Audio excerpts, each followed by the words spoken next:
Shin was sleeping peacefully and didn't notice the falling book.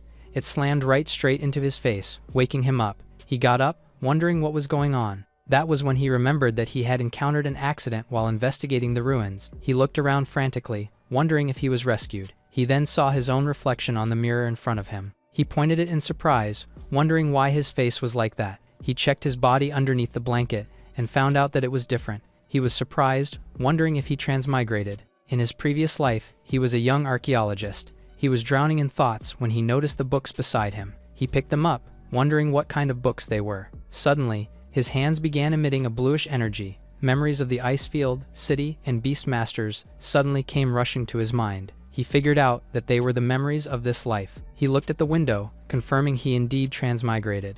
Looking at the strange yet beautiful city outside, he became certain he was no longer on Earth. Instead, he came to a place called Blue Star. In this place, every part of nature has the capability to awaken as an extraordinary creature. From the perspective of his past life, they were called divine beasts, and humans who control those divine beasts are called beast tamers. It happens when an individual awakens a space in their brain, allowing them to capture divine beasts. Through this, humans established a splendid civilization known as the Era of Beasts. Being a beast master automatically elevates a person's social status. However, there are still some beasts that could never be controlled and cause harm to humans. Shin was on the verge of reclaiming all the memories of this life. He remembered how this life became an orphan after losing his family to a beast tide. He caressed his hurting head to soothe it. He then approached the monitor in his living room. He logged his identity credentials to find out more. The details surprised him. It was about the performance analysis of the beasts. He proceeded to check the tasks and figured out he was an ordinary intern pet animal breeder.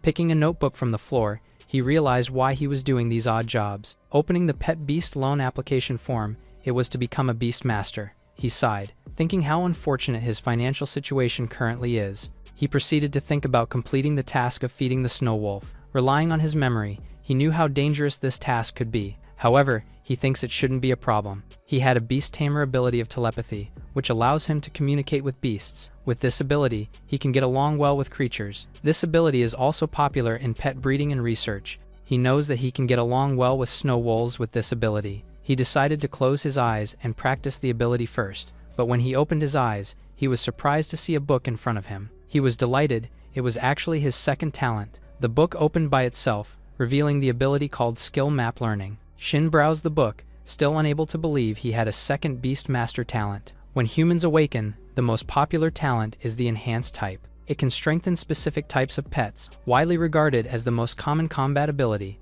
The other one is the special type, which is very complicated and presents a huge gap. Shin's talent for telepathy is the most common for special types. However, his second talent turned out to be another special type as well. It can copy beast abilities and record them in the book. He figured out that there were conditions required to copy, seeing the ability with own eyes and physical contact with the beast in the span of 1 hour. Teaching the skills to other beasts requires him to expend a certain amount of physical strength. In addition to that, the skill must be compatible with the beast being taught. There are complicated requirements, but Shin knows this is overpowered. He knows that this talent could be of great help for him. After all, this book could allow him to master countless cheat skills for his beasts. Having 2 talents is unprecedented, and he wondered if it was a bug. But seeing that he's a transmigrator, he knew he wasn't a normal person either. Shin's talent was telepathy, while his past life was the transmigrator. He thinks it was not a bug, but rather a transmigrator's benefit. The alarm then suddenly went off, surprising Shin. He immediately rushed out to do his task, thinking he was late already. At the Icefield City base, Shin immediately went to work. He found the crates of food for the snow wolves. Seeing the tasty meat for the wolves, he drooled. He remarked that the beasts eat better than humans. It was then that his other co-workers asked if he was going to feed the snow wolves. They warned him to be careful, since those beasts aren't friendly. One of them then asked if Shin needed help, to which the latter refused. He proceeded to drive the boxes of meat toward the snow wolves' enclosure. On the way, he remembered that this life stayed distant from co-workers. He sighed, remarking on the lacking interpersonal communication. He reached the snow wolves' territory, carrying the box of meat. The snow wolves came, looking down on him. Shin was utterly terrified when he looked around. He saw the snow wolves rushing on him. He also saw the wolves' attributes, which are enough to kill him right there. What more, he can hear the wolves complaining because he was late. One of the wolves also suggested that Shin looks delicious. Hearing this, Shin was regretting that he had to come here. The wolves continued to intimidate him, while he was trembling in fear. All of a sudden, the Wolf King howled on top of the mountain. Its gaze was shot at Shin. It then came down, and all the other wolves gave way. Shin froze in fear upon seeing the Snow Wolf King. The beast continued approaching Shin. It then sniffed his forehead. That was when Shin figured out it was marking him. Thinking about the dogs in his past life, this was a more civilized way to leave its smell. Suddenly, the book of his second ability came out. He grabbed it and wondered why it suddenly showed up. The book opened, flashing a glowing light. When Shin checked the book, he was surprised to see that it was the Wolf King's skill. The book successfully copied the Wolf King's deterrence skill. As long as Shin finds the right pet, he can teach this skill anytime. He was so delighted and grateful for this new talent. But then, the Wolf King noticed him. He wondered what's the matter with Shin, and why he was so scared. Shin dismissed the wolf's thoughts, and happily gave him a new meal. The mark was really useful, and the wolves had been obedient to Shin. However, he noticed some exclamation marks on the wolves. It turns out that he can teach the deterrence skill to these wolves. He smiled at the realization that he can now manually produce the Wolf King. However,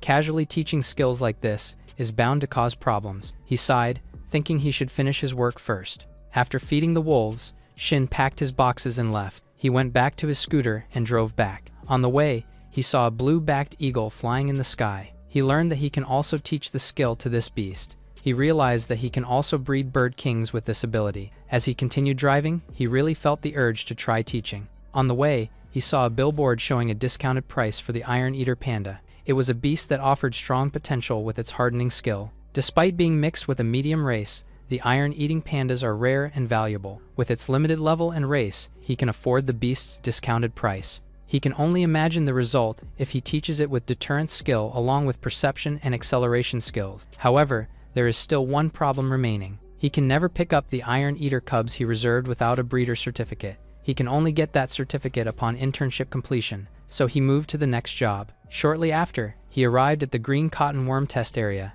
The leader oriented every one of their duties for the green cotton worms. Afterward, Shin began closely observing the beasts. He remarked that they are too weak, though they have potential for evolution. He checked their stats and saw their wide variety of evolutionary methods. He used telepathy to communicate with the green cotton worm, but the worms seemed to be terrified of his presence. As a response, they unleashed their worm silk against Shin's face. Shin removed the silk threads on his face. He then noticed one of the worms with a mark above its head. It turns out that he can teach this worm the deterrence skill. He couldn't believe that he would be able to produce a king of worms. Suddenly, the worm jumped off of his finger. The book then recorded a new skill, the worm's silk used on him earlier. The book also presented him with the stats and status of the skill. Shin sighed helplessly, thinking the skill was useless, though he can still teach the skill to the worms who have learned it already. It turns out that this would increase their proficiency in that skill. However, there were too many eyes watching the place.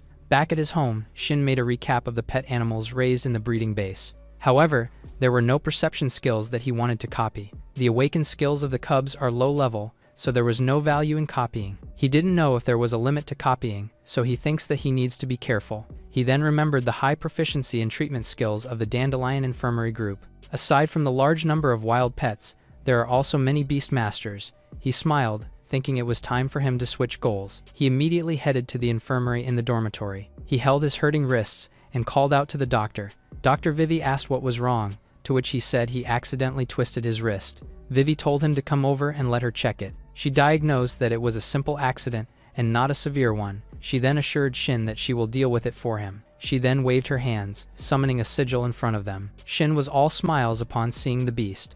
The beast began activating its healing ability on him. Vivi told him that with this, his injury would be fine soon. As the healing took place, the pain began to disappear. Touching the beast, he was able to copy the high-speed healing skill. The book showed him that it was actually an extremely rare healing ability. Vivi began to recall the divine beast after performing the healing. She turned to him and assured him that it should be fine. She added that he didn't actually need to call for her beast for a minor injury. He awkwardly thanked her, promising to be more careful next time. Outside, he thinks of buying some snacks for Vivi's plant-type pet beast as a token of gratitude. Seeing the doctor use beast healing on a minor wound, he realized it was to train their pet's skill. But compared to his way of just teaching repeatedly, his training is more efficient.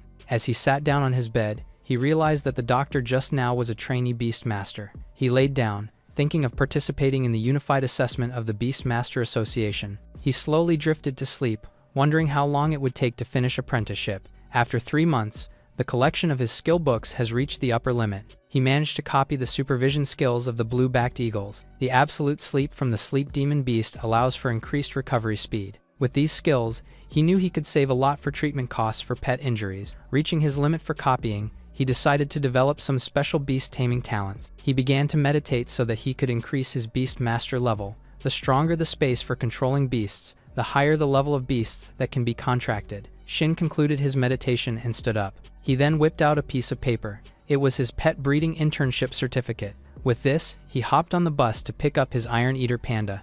As the bus went on, he gazed out of the window to watch the scenery. After reaching the stop, he went down with his bag. He saw the gate sign for the Iron Bamboo breeding base. He couldn't wait anymore and immediately sprinted inside. Reaching the top of the stairs, Shin was sweating in exhaustion. He was then surprised by the sight that greeted him at the top. It was a massive panda. Looking down on him, he collapsed to the ground while the massive panda approached him. The panda spoke and greeted him. The panda introduced herself as a staff in that place. Shin wondered what was wrong with the employees here. The panda then told him that it was just a life-size costume. Shin touched the mascot and asked if it was not hot being inside it. But the panda said it was the way to fully understand the beast, and the explanation made sense to him. The panda remembered that Shin was a graduate of the breeding major, to which he agreed but said he was still just a newcomer. The panda told him that they could sell 2 sets of costumes at a discount. It then invited him to come inside to talk. At the lobby, the panda began taking off its mascot. It was revealed to be a girl named Zira, smiling at him. Shin wondered if he really had to buy the outfit as well. After filling up the required information, Zira told him that he can now choose his pet beast today. But there was a problem. He came a little late, and only 1 cub was left. She added that there's a problem with the beast's physique and personality. At the Iron Bamboo Panda enclosure, Shin remarked that the iron-eating beast is really nerdy. As Zira and Shin were talking, a panda cub named Levin approached them. Shin asked Zira if it was the one she was talking about. The little panda stared at Shin with angry eyes. Zira confirmed that it was indeed the one, while Shin said it looks pretty normal. Suddenly, Levin slammed its face onto the tree trunk. It stumbled backwards, groggy and stunned. It then stopped and sat on the ground, still trying to process what had happened. Zira informed Shin that Levin was born weaker than the other cubs.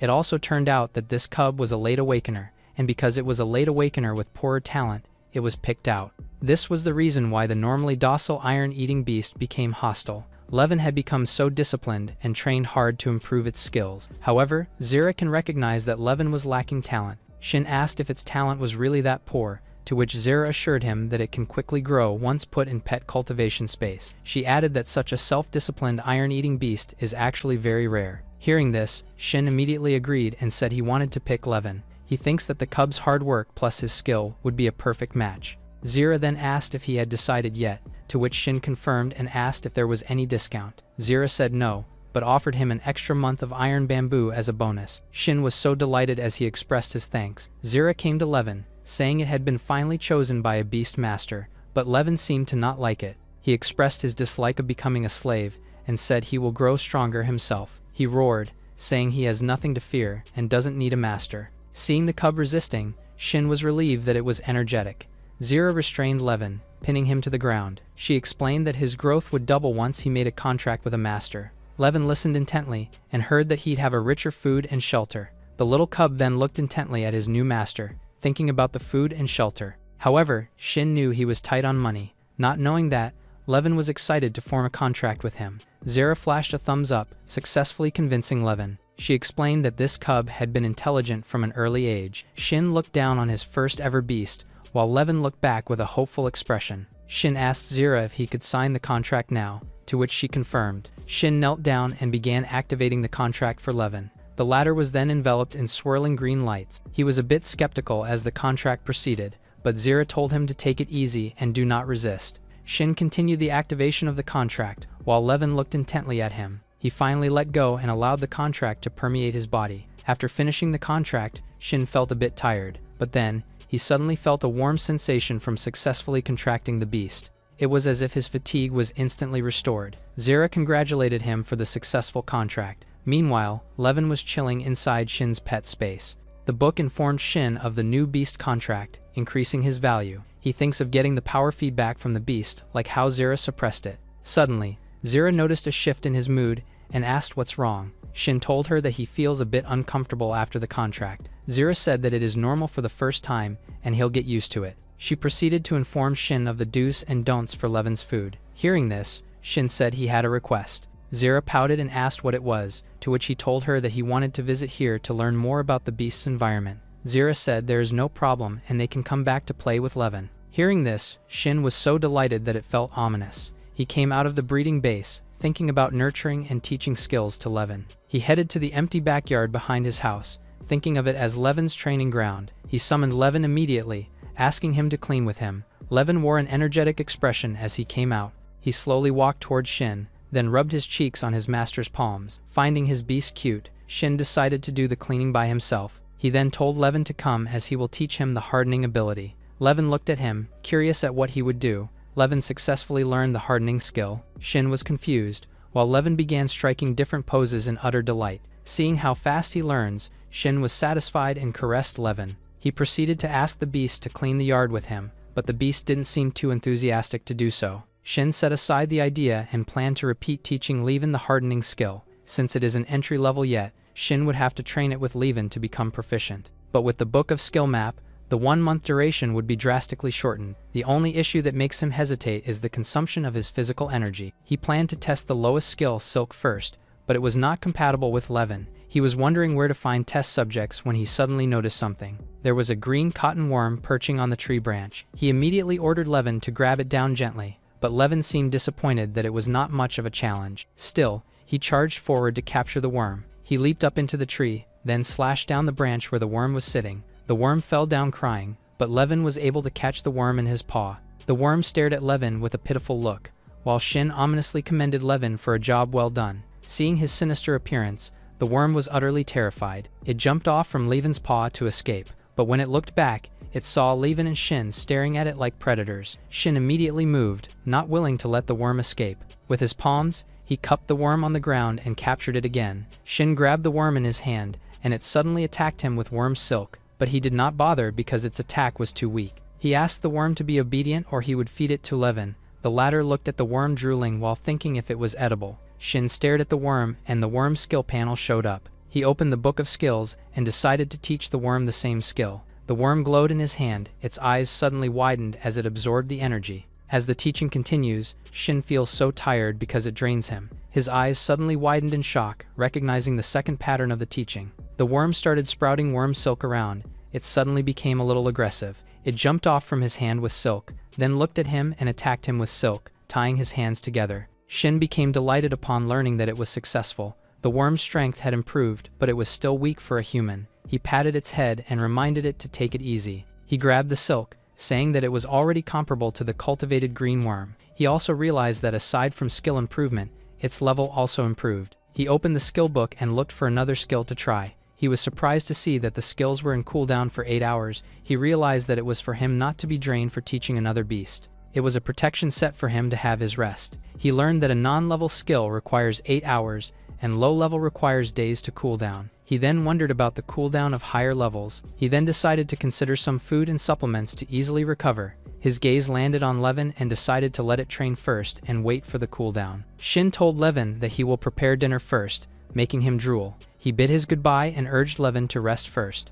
but the latter refused because it was finally his time to train his newly unlocked hardening skill. He was determined to train because he was feeling behind his peers. Levin looked at him with burning desires, then threw a tantrum while he realized that there is really something wrong with it. Shin reminded him to take it easy because it doesn't matter if he takes a rest. Levin argued that there was no furniture around still and it is best to use the space for practice. Shin tried to think of something he can practice with, and then instructed him that his first practice would be maintenance, retraction, and release. Levin gave him a thumbs up and agreed to his suggestions. He added that he wanted to hit the wall, but Shin deemed him troublesome. Shin thought that he needed to make money for the practice equipment. He suddenly thought of using the worm's silk and cultivating it for a higher level. He dreamed of lifting the financial burden of his family by making high-quality silk. Later, Shin found Levin sleeping on the bed from exhaustion. He pats his back, thinking how hardworking Levin was. He promised not to abandon him even if he does not work hard. He decided to summon him back to the beast space for him to rest.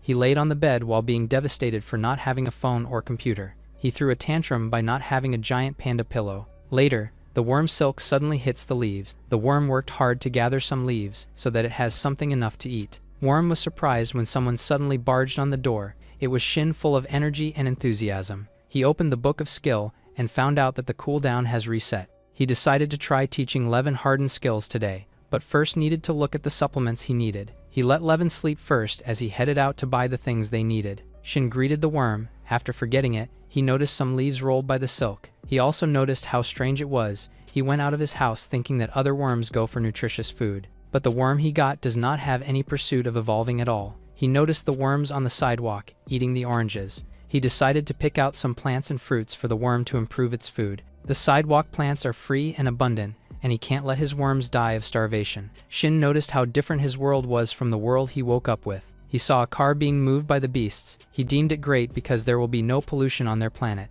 Someone called out to her cat, which caught his attention. It was a runaway cat approaching his direction. The owner frantically called for her cat, making him wonder if it was a human walking her cat or it was otherwise. He stopped by the cat shop. The gems on the cat needed to be triggered by another cat for evolution. And those gem cats without cat's eyes can only be kept as a pet. Later, he found the supplement store he was looking for. The owner asked if Shin needed anything. The latter then asked if silk could be purchased at the store. The store owner named Birdie told him that they were purchasing high-quality silk. He handed him a note where the type of medicinal materials are listed. Shin's eyes suddenly sparkled when he saw the price. He was thinking about his and Levin's life, thinking that he could support his cultivation by selling silk. Bird asked if he was a beast tamer, which he denied, and asked for 2 bottles of medicine, which made him really confused. He was so frustrated by not having any technology and swore to buy one. Shin laid out the medicines he bought. He took out the Mingshan capsule, which eliminates the exhaustion. It can keep the tamer awake, even in a weak state, and make it feel at ease. His status does not allow him to take one, but it can reduce physical exhaustion after teaching. He then called out Levin from the beast space. He noticed that he looked more energetic today. He smiled and thought that it was the effect of beast space. Levin looked at his fist. He then told Shin that he wanted to train and practice for hours, but Shin reminded him to balance training and rest. Levin chewed on his head while he was thinking of his own energy. He needed to meditate for the beast space while also using the skill book at the same time. He instructed Levin to watch him teach him absolute sleep. He pinched his cheeks and tried the hardened technique teaching on him. A gold energy suddenly appeared between them. Levin's eyes widened as he looked at Shin. The latter suddenly let go of him due to exhaustion. He pulled out the medicine he bought due to the horrible feeling. He instantly drank it, making him feel better. He stared at Levin, and a smile flashed in his face. The latter raised his hand as he transformed better. His fist glowed in blue, gathering energy around him. He then smashed the ground with his fist, causing Shin to react in disbelief while questioning him. Levin panicked and told him that he suddenly felt powerful, to which Shin revealed that his hardened skills reached its proficiency and his combat power doubled. Levin looked at him with soft eyes and asked what he had done to him. Shin became confident and asked if he was still an urge to train hard. Levin replied that he hadn't done anything, and his ability multiplied in an instant. Shin asked if he would take it back, because it was his strength after all, but Levin refused to give it back to him. Even if it wasn't his own hard work, he could definitely work on it.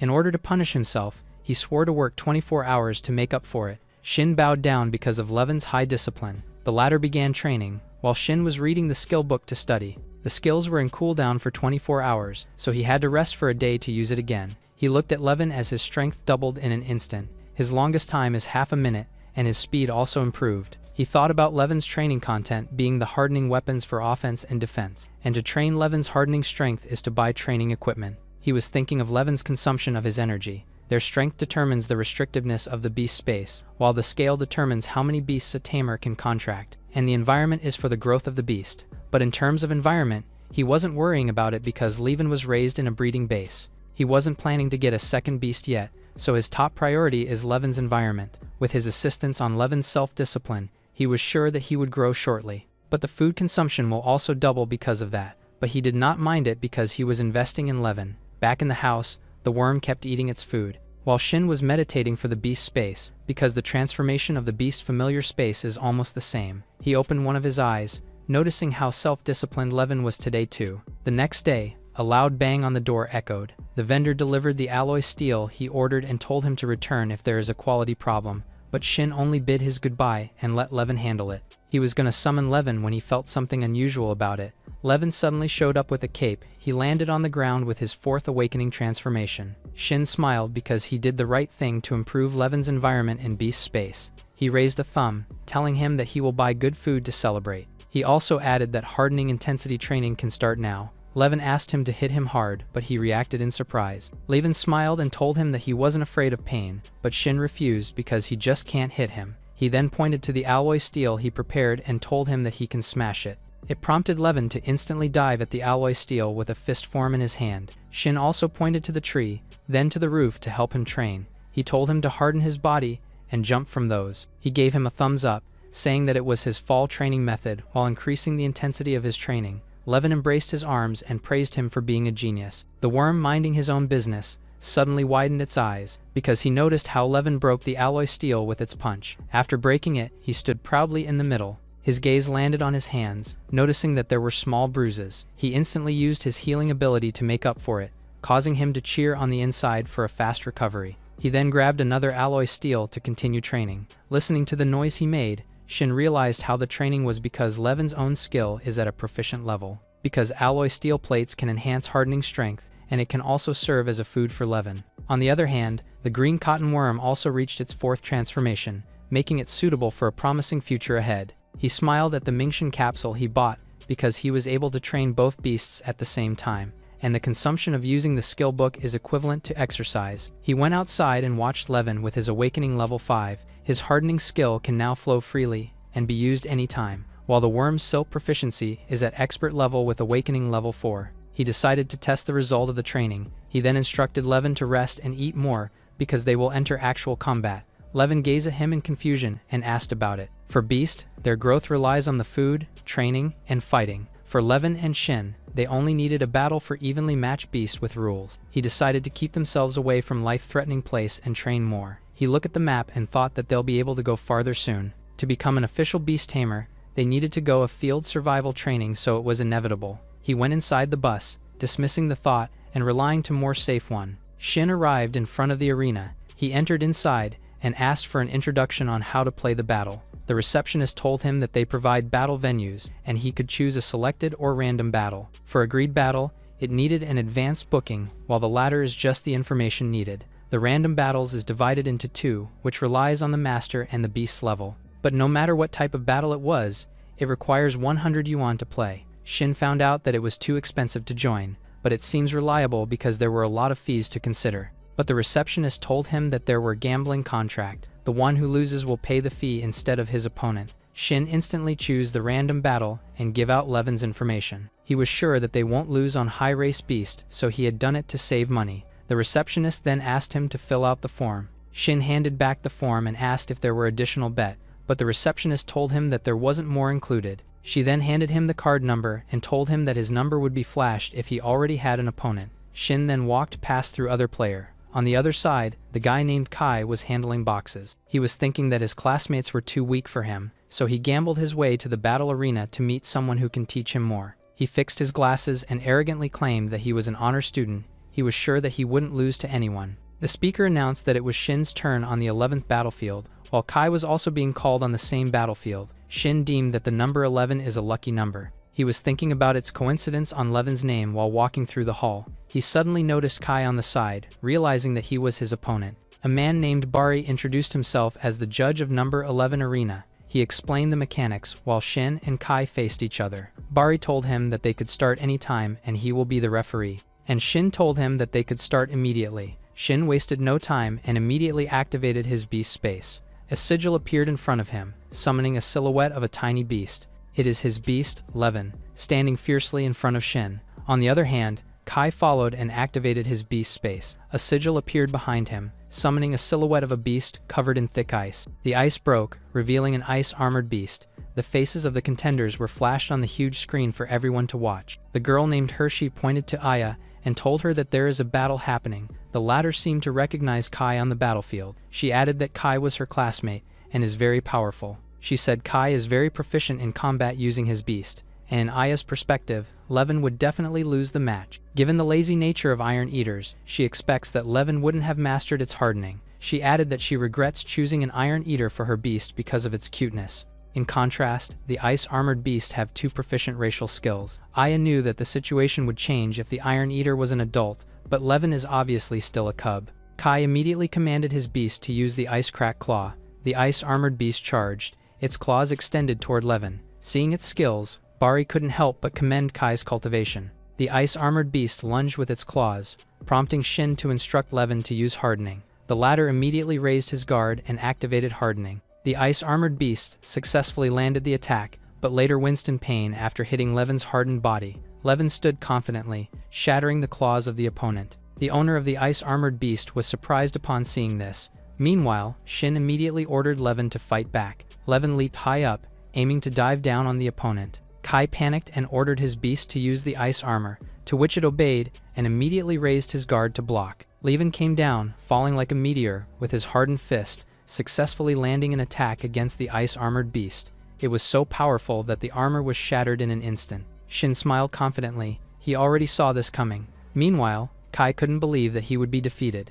The ice-armored beast flung past Kai and slammed to the wall behind. The owner began sweating beads upon seeing his defeated beast. He couldn't believe that his high-quality armored beast lost just like that. On the other hand, Shin was so delighted with the performance of his beast. Meanwhile, Bari rushed to check on Kai's armored beast. He couldn't believe that a baby Iron Eater would have a growth level of 5. On the other hand, Aya was stunned that the cub developed its ability to this extent. Hershey teased her, saying her classmate had lost. Aya fell into deep thought, wondering if Shin was a hidden high-level pet master. Below, Kai was wondering what is the background of Shin and his beast. He looked at them and saw the iron-eating beast. It was waving at him with a smile. Kai felt like he was being taunted and was pissed. Levin even struck a cute pose and winked at him. Shortly after, Bari announced that the winner of the battle was Shin. Both of him and Levin were happy with this result. He recalled Levin and ordered him to rest first. Meanwhile, Kai approached and asked if Shin was the beast master of Pingcheng. He couldn't help but to admit that this person is really powerful.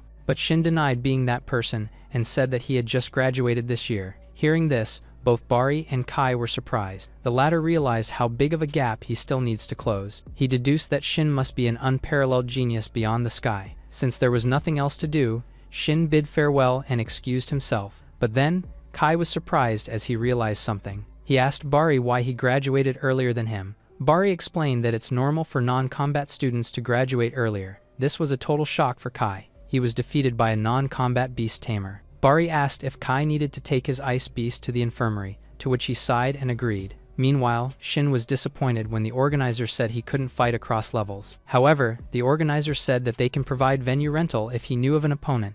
But the problem for Shin is that he doesn't know where to look for opponents. He excused himself and planned to go to the Beastmasters Association to have a look. As he rode the bus, Shin thought about the functions of the Beastmaster Association. The tasks given by the association can help exercise various abilities of the Beastmaster. After a short ride, Shin finally arrived at the place. He immediately approached application machines for the task. What he prioritizes is a task with a suitable combat target instead of money. After all, he can't let Levin continue jumping off the building every day. He remembered how happy Levin was after he experienced fighting. He saw the mission on the screen, to capture the stray cats. He wondered if stray cats could really be organized enough to commit theft. But seeing that they weren't that dull, he deemed it was plausible. He continued browsing through the other tasks until he found one to eliminate groundhogs. He sighed, thinking there weren't many tasks suitable for Levin. It was until he saw a task that required him to capture wind locusts. It turns out to be an important ingredient for a restaurant's best-selling locust tempura. After quite a bit of thinking, he thought that this task seems to be quite suitable. However, Levin only knows hardening, so it would be difficult to catch the swift locusts. He can imagine that Levin would only be bullied by these locusts, so he decided that he must teach the supervision skill to him. Until then, he believes that eliminating the ground mouse would be a suitable task for Levin. It was revealed that these beasts are good at escaping underground. They aren't strong individually, but are troublesome to deal with in packs. It is fortunate that their first choice whenever they encounter other creatures is to escape. He continued digging into the details on the screen. He thinks of using this task to train Levin's reaction ability. He picked the quest card and decided to end Levin's training for now. He turned around and noticed Kai behind him. He greeted him and checked up if the ice beast had already recovered. Kai said yes, to which Shin asked if he was going to do the task too. Kai confirmed and asked what mission he was going to take on. Shin revealed it was the ground mouse elimination. Surprising Kai, the latter knew that these kinds of quests usually require several people. He then insisted on joining Shin's team so they could do it together. Shin wondered what's with the sudden closeness after he just beat him up earlier. Kai also promised to recruit 2 more classmates so that each role is filled. When asked if he was there to fight the boss, Shin was speechless. Kai added that a few groundhogs aren't a threat, but encountering lots would be troublesome. Hearing this, Shin agreed to take the task together with him. Kai was delighted and promised to recruit the team members within this night.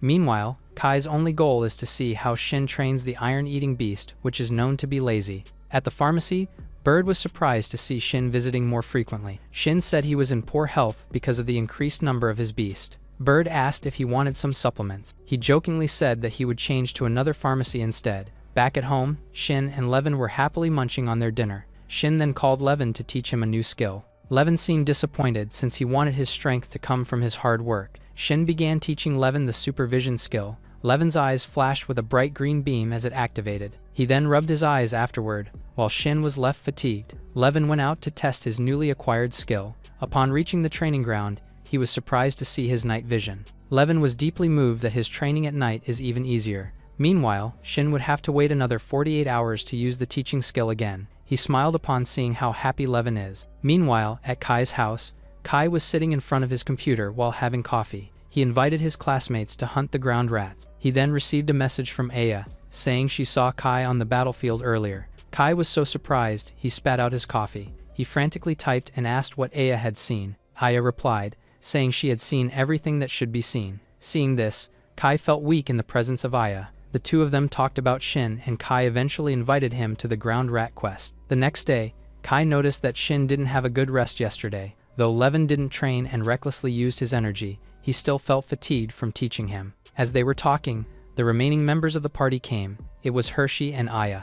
Kai introduced Aya as his classmate, and Hershey as Aya's friend from a different school. Shin flashed a shy smile as he greeted them. The girls suddenly called Shin a god, embarrassing him. Kai then whispered to Shin and said it was their turn to introduce themselves. Kai went first and introduced his ice-armored beast. Aya followed, introducing her Iron Eater with entry-level mastery in hardening. Hershey's pet is a thorn monster with a proficient level of entanglement skills. Shin introduced Levin, who had a proficient level of hardening. Hearing this, the three of them found it to be unbelievable. But Shin knew that their opinion would change if only they saw Levin's diligence. Kai then invited everyone to register for the task so they could finally proceed. Riding the bus to the quest site, Kai asked if Shin was a pro beast master already since he already graduated. The latter only said he was a breeding professional, surprising everyone. Shortly after, the four of them were happily welcomed by the village people. They handed them protective wear so they could do the rat control easier. As they went on to the quest site, Shin remarked that the people were too motivated.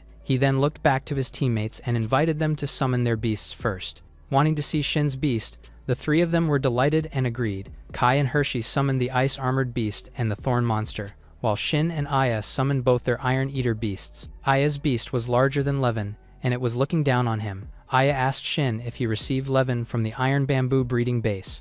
She even speculated that he might be an apprentice of the Bamboo Stone Martial Arts Academy. After all, that place was known to be the top cultivator of the iron-eating beasts. Aya added that the current owner of that place is a high-level beast master. This is why she couldn't help but think that Shin was a direct disciple of Jushi martial arts. Kai chimed in, saying that Master Lin is the most powerful in Pingcheng. However, Hershey believes that his daughter named Zira was the most powerful. She added that Zira was the youngest professional beast master in Pingcheng. Aya added that Zira chose to major in breeding and to study if Iron Eaters can re-evolve again. But seeing how lazy Aya's beast was, they couldn't help but think not. Suddenly, Levin snarled as if he had noticed something. Shin called everyone's attention and reported the ground rats sighting. He pointed to the direction where Levin senses them coming from. Kai checked through his scope and deduced that the beasts aren't that threatening. The ground rat came scurrying, approaching with food on its hand. They let the thorn beast handle the first attack using its vines, but the vigilant ground rat was sharp enough to notice the sneaking vines on him. He immediately leaped, dodging every single vine on the way. The ice-armored beast came to assist and blocked its exit route, but the ground rat was quick on its foot and leaped above him. It was about to enter the hole on the ground, which leads to its hideout. However, the ground rat suddenly felt fear so intense it began sweating. In front of the ground rat came down a powerful force that blocked the hole. It was Levin, landing like a superhero as he intercepted the escaping enemy. It glared at the ground rat, intimidating it as it froze in fear. The thorn beast took this chance to restrain the ground rat with her vines. Everyone looked at Levin, amazed by the power he displayed. After the raid, Hershey explained that Shin had the rights over the reward. She realized how lacking her thorn beast is still since they failed to catch it the first time. Meanwhile, Kai and Aya flashed a thumbs up on Shin. The latter thought Levin would have more money for food if they could eliminate 100 ground rats. He immediately invited the team to go separately according to the instructions on the bus. Kai agreed and proposed they meet up again at noon so they could clear it faster. They planned to split up, then assemble only when they encountered groups of ground rats. Hershey proposed a ground rat hunting contest, but Aya was not confident in her lazy beast. She even feels that her beast and Shin's weren't of the same species. As they separated from the others, Shin told Levin to catch 20 ground rats before noon. But the motivated Levin was determined to catch 200 of them. Shin didn't mind as long as Levin didn't damage other people's crops and fruit trees. He said they would deduct the compensation on Levin's food, frightening him. Hearing this, he agreed not to touch the people's crops. In no time, he immediately went after the ground rats and captured them. Levin swiftly cleared the place of ground rats, impressing one of the townspeople. Levin fiercely caught 3 of them at once. In just a short time, he stepped on them and bragged to Shin, who gave him a helpless look. The supervisor told them to slow down since he can't keep up with Levin. Noon came and the team went back, seeing that Shin was still catching the ground rats. Shin said it was an exercise, adding that Levin likes to train. Seeing that he caught 22 ground rats, Kai was utterly surprised. He frantically shook Shin, expressing his total disbelief. Shin then whipped out a pill, saying it was his secret. He said that he takes this pill to restore his energy, so Levin can continuously train. Kai finally realized how he lost to Shin. It was because he lacked hard work. Shin asked their number of catches, to which Kai said 7 and Hershey had 6. Aya was pissed at her lazy iron eater who only caught 2. It was just that Levin was built different. He's diligent enough to catch a lot. The supervisor caressed Levin, expressing how he was the most efficient pet he had seen. Shin whipped out their food and proposed that they have lunch first. But as they were eating, Levin continued circling on the field. Aya asked why Levin wasn't resting, saying it's in their nature to be lazy. However, Shin argued that there's no other explanation to how he mastered hardening. Hearing this, everyone agreed. Kai then asked how he trained his beast to be this self-disciplined. Not knowing the answer himself, Shin didn't know how to respond. He just happened to recognize together with Zira the potential of Levin's diligence. Paired with his special skill, the Levin and Shin are really a special match. But the explanation didn't satisfy Kai, so he vowed to train his ice-armored beast intensely too. Hershey followed up, saying she'd buy supplements too so she could stay up late.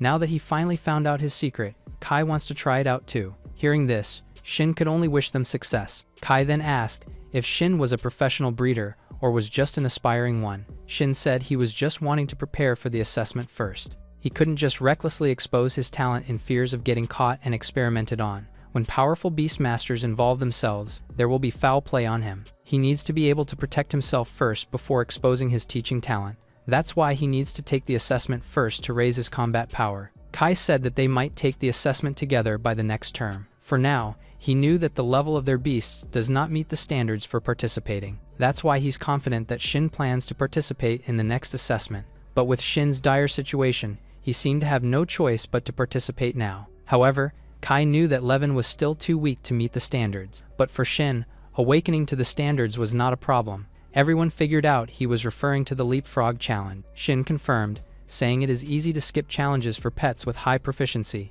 Kai realized how short-sighted he was after this. Suddenly, everyone was surprised by the speakers blaring all throughout the place. The supervisor was shocked. He realized what this alarm meant. A warning of a powerful animal wave was broadcasted throughout the speakers. The people began panicking as they carried their things to evacuate the area. Kai and Hershey began to panic at the sight, while the supervisor told the 4 students to go back first. Kai then asked the supervisor what the broadcast was about, to which the old man said that it must be the beasts getting restless again. Shin thought it was not the time to panic, since there's a wall protecting them now. These walls are even fortified by the beast guarding corps from the association. All 4 of them fell into deep thought, thinking the situation is not that threatening. With this, Kai proposed they go over and look. However, Shin suggested they go back first to ensure everyone's safety. At the association, the receptionist was baffled as she told them about the changes in the warnings. Suddenly, their teacher Zanji came to the place. He said he was hanging around nearby and didn't expect to see them. Zanji turned to Shin and Hershey,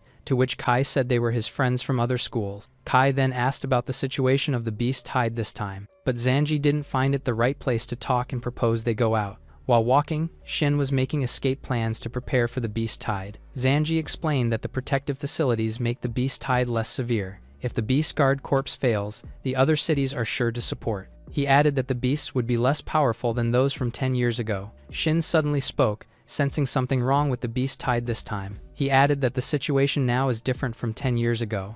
Zanji agreed, but the beast tide 10 years ago is still an unsolved mystery. However, there is a hypothesis that revolves around the history of ice fields. The students were eager to listen as Zanji began talking about it. It was said that the Snow Mountain was once the territory of a well-developed beastmaster tribe, but then, an ice dragon flew from afar and landed on the surrounding mountain. The tribe fought with the dragon, and the Snow Mountain was formed at that time. The students curiously asked who won, to which Zanji said it was the Beastmaster tribe. The bone of the ice dragon was said to be sealed within the mountain. 2,000 years have passed already, and they believe the ice dragon should be extinct. But they never knew that the ice dragon turned into a spirit body, aiming to take revenge. Everyone was surprised to hear it was the ice dragon necromancer. Zanji looked at the stone giant and explained it was one of the ancient artifacts. Shin asked which tribe was the one who sent this giant to defeat the ice dragon. But then, he was surprised to hear a voice coming out of nowhere. He looked at the stone giant, its eyes were glowing. He was surprised to realize that the voice he was hearing was coming from this stone giant.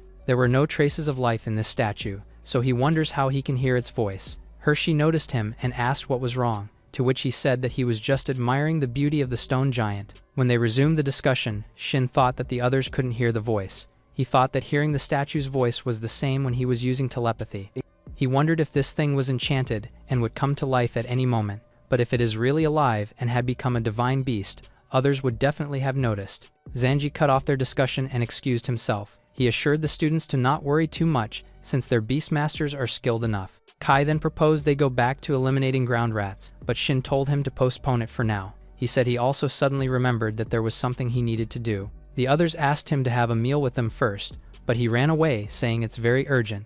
Kai was sad. He was not able to even get his contact information. Back at Pingcheng, Shin began reading books on the history of this world. He found out that the first era was the age of mythology, when mythical beasts ruled the world. The next is the totem era, where human beings were born and survived amidst the divine beings' rule. He proceeded to access the database on the monitor, but he couldn't get in because they were confidential. He sat back to his chair with a ton of books on the desk, frustrated he couldn't find anything. He was an archaeologist in his previous life, and got transmigrated here for unknown reasons. He was just exploring ancient sites and ruins back then, but he encountered an accident that sent him to this place. He began to regret it, thinking he should have just stayed at home to play games or watch anime. He grabbed his hair, unable to comprehend anything that he was reading. All he wanted to do now is to enjoy this new life with Levin well. He closed his book, thinking that digging for more info is impossible. That leaves him no other choice but to go to the giant statue that night. He secretly whispered, asking if the statue was capable of speaking, but the stone statue only stayed silent, not replying to him. Frustrated, he begged the stone statue to say something. He was so pissed and said that he would leave if the stone statue didn't speak. He turned around, wondering if the story mentioned by Zanji earlier was the real history. He was determined to know it at all costs. He turned to the stone statue, saying he can return the historical truth. The stone statue began trembling, as its eyes glowed, surprising Shin. The stone statue's face then cracked in half, resulting in a powerful explosion. When he looked at the after effects, he was so surprised. The stone statue was gone and purple aura was leaking everywhere. The purple aura was so powerful it streaked up into the sky. Shin began panicking when he saw this strange phenomenon. He ran away, thinking how dangerous the situation had turned out. Meanwhile, the other people noticed the powerful energy and wondered if there's a beast tide. The others dismissed it as a mere earthquake. At the association, the secretary reported the abnormalities to the chairman. The latter dismissed it, saying it was not necessarily a bad thing. Back at their home, Shin was feeding Levin nervously in hopes that he grows quickly. Levin didn't understand what was going on, but he happily munched on it. He still couldn't get over what had happened earlier with the statue. After some time of thinking, he decided that staying home might be the best option for him now. He then noticed the green worm inside the cage. Shin told it to eat more as well, making the worm nervous. Everything is now settled, and he decided to go to bed. The next day, Shin wasted no time and immediately trained with Levin. He decided to focus on strengthening the proficiency of the skills Levin had already mastered. He turned to Cyan Worm, saying he'd be responsible for sparring with Levin. The worm immediately fired countless rays against Levin. The latter heightened his focus and evaded the rays. Sometimes he'd predict where the rays would hit and harden those specific body parts only. As they were working out, Shin decided to head out for groceries. Outside, people were talking about the association being closed because of yesterday's incident. Shin felt awkward because he was the one who did it. Fortunately for him, there were no people and cameras installed. At the place of incident yesterday, people were seen swarming around the rift. They were speculating that this secret space is the space of the ancient relics. Kim said they still know little to restore the truth of the ice field's history. She then asked if there were any abnormalities in other places, to which the association chairman said that the giant stone statue had collapsed.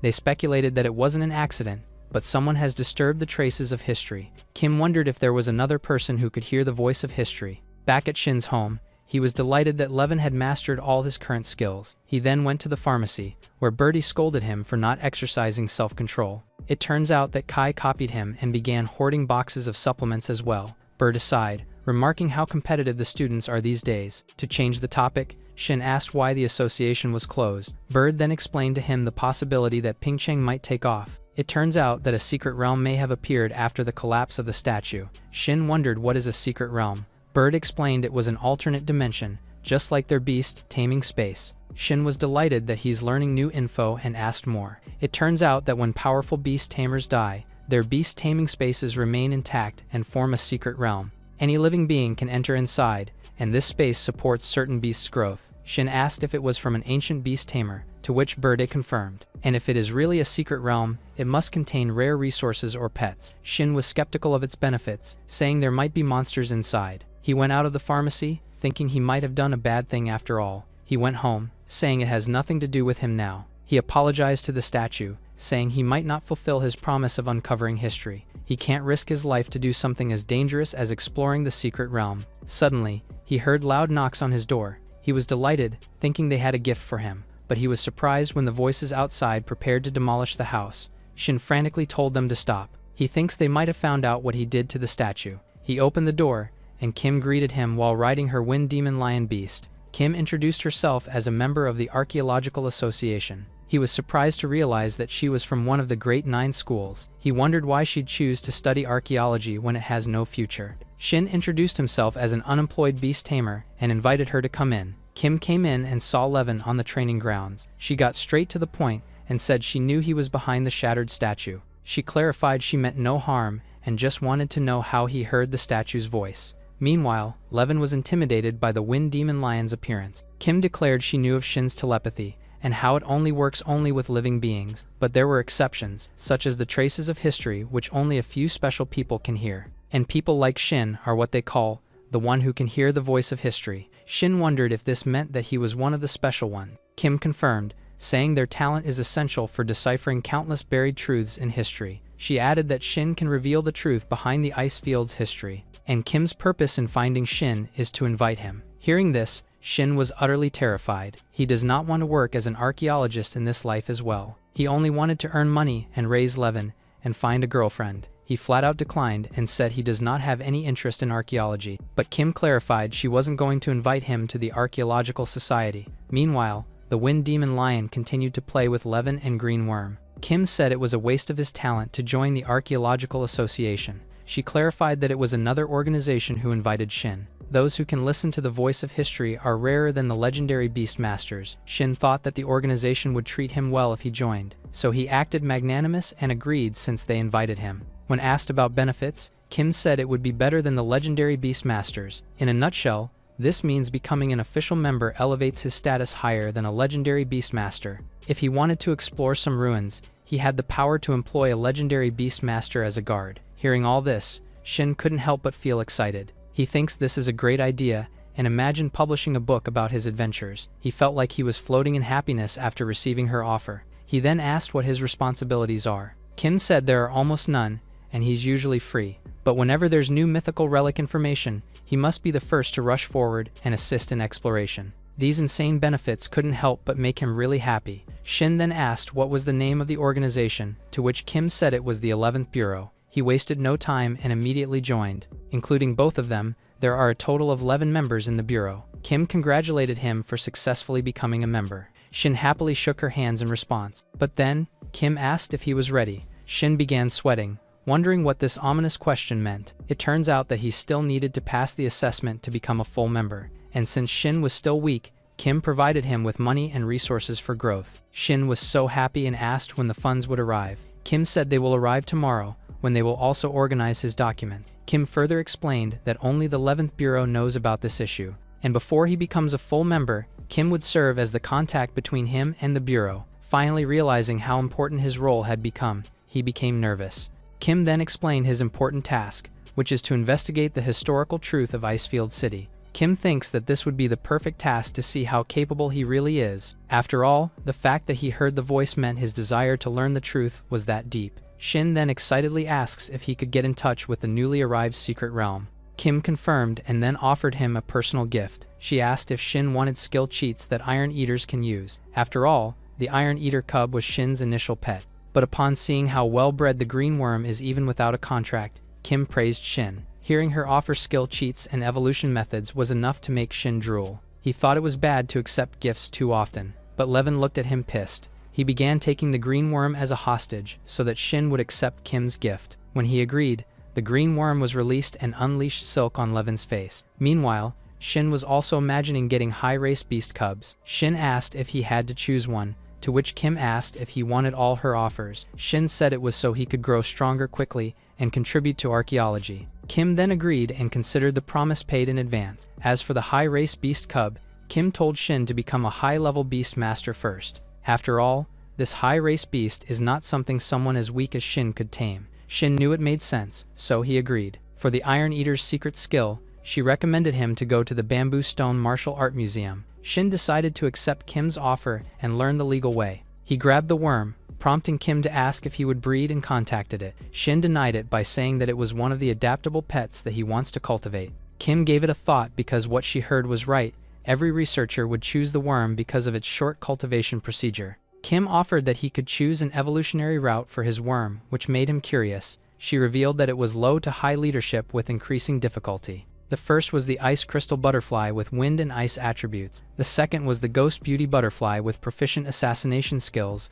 And the last one was the butterfly goddess that can control all types of lights. To meet the requirements, he needed the worm's silk proficiency to be at expert level. He was baffled to realize that it needed only an expert level of silk proficiency, because he thought that the minimum requirement would be the perfect proficiency. He curiously asked if green cotton worms had mastered the supernatural level, but Kim denied it.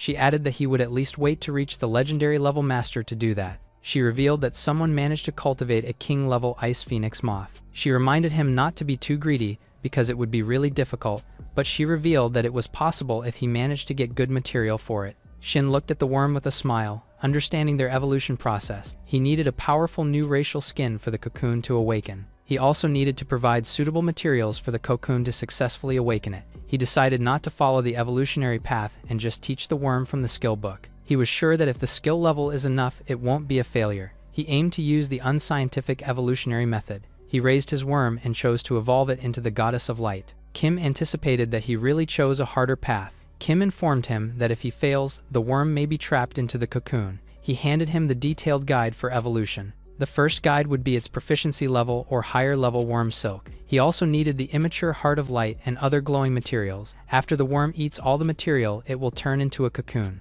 After 30 days, it would be able to use the skill and evolve into a butterfly goddess. Kim gave him a thumbs up for it while he was sweating all over the face. Shin looked up and wondered why it was so easy, but looking at the material it seemed so expensive. He stared at his write-up and decided to look for another evolutionary route. Kim told him to use the spare tire if he wasn't so sure about it. She bid her goodbye while complimenting him for doing a good job for cultivating his beasts. As she left, Shin wondered if it was good to join the 11th Rusin. He realized that he really didn't hate his job and activated the stone. He dismissed the case and cheered for the incoming money and decided to spend some. He arrived at the mall, being asked by the saleslady about his needs. Shin informed her that he would like to pick a smartphone. He told her what were the features he needed, and she showed him one. She informed him that it was the latest model, which contains different beast information and energy fluctuations. Shin replied that it was expensive enough and asked if he could test it out. He raised the phone in front of the beast. The phone instantly recognized it.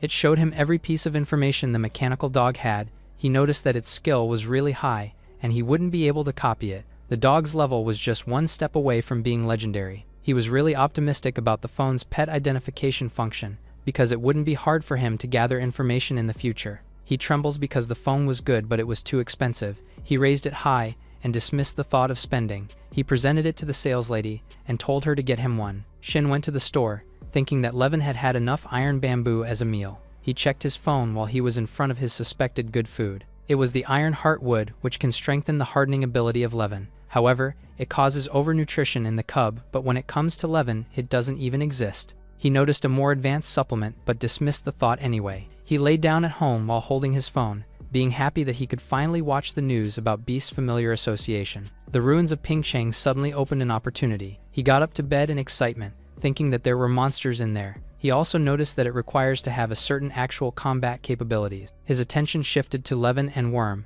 His beast told him that he was already hungry and wanted to eat. Shin raised his hand enthusiastically, saying that there is a big meal today. While cooking, he noticed that the time went by, and it's almost dark. Levin drools over the food on the table. The three of them then started eating as if they were in a contest. Shin advised Levin to eat a lot, because they will be going to the field for a practical experience. Levin raised his thumb in excitement. He thought that training hard would be useless if he wasn't going to check the result. He set his eyes on the Wind Demon Warrior, thinking that it would be his target. The Wind Demon Lion is already at commander level and Levin is just a cub. Among them were also the king-level creatures. But Shin already copied the deterrence skill that it possessed, which could be taught to Levin. Levin decided to take part, while Shin also asked the worm to come with them, because he could use its worm silk for gathering things and materials. Meanwhile, Kim handed him his certificate, money, and a recommendation letter from Jushi. She informed him that he could enter any ruins using the certificate he has. She added that there are also ice dragon relics at the Snow Mountain, but he needed to train professionally first. She told him that he could apply for a bodyguard, but it should be the least thing he should do. Shin asked what was going on inside the secret relics, to which she answered that the predecessor of secret relics was the beast space. Kim revealed that the relic space is unstable and only 3 beast masters could enter depending on their level. However, they could force a development for it not to collapse, but it would be costly. She added that the Pingcheng ruin is a challenge, dropping the new beast masters in different areas. They will face clones of elemental creatures to defeat to be able to enter the new environment. There were already beast masters to explore, but they were still underwhelmed. She also revealed that the elemental creature only has a goal to defeat its opponent. She then gave Shin an invitation code for cultivation resources discounts. Kim told him not to focus on the dragon but the investigation. She added that he does not necessarily need to complete the game and just listen to his talent. She instructed him to go to the bamboo stone martial arts and learn new skills. Shin thought that passing the assessment is surviving the secret realm ruins. He looked at his certificate and thought twice, but excitement filled his entire personality. Kim seemed to worry about Shin, but investigating the ruins could be his training process. She hopes that Shin will pass the assessment and become her assistant in the near future. As she left, Shin and Levin could rely on themselves now. It is revealed that the secret ruins are the most critical path for them. He became too full of himself, because he still managed to outshine after changing worlds. He decided to keep away his card first, and suddenly, Levin upgraded once again. Shin got up and noticed that Levin's height increased.